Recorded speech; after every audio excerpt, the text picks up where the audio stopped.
Well, I've been struggling on a air bed for a couple of months now, and I was so thankful to have a bed to sleep in, but my back today was killing me when I woke up.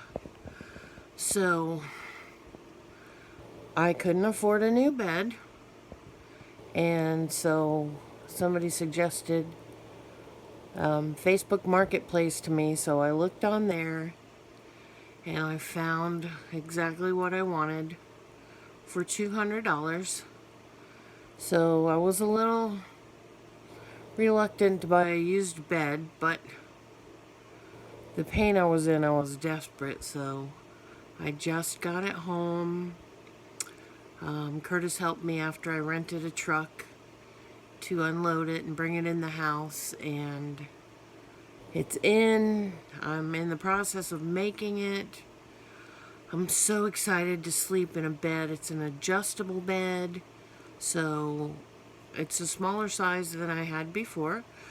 I'm going to have to buy new sheets, I think, but right now I'm putting my king size mattress pad cover on it, and I'm going to make do with what I have for now. So I'm just excited that I get to sleep in a bed, and what a sense of peace knowing that I am not going to wake up in agony tomorrow as I did today.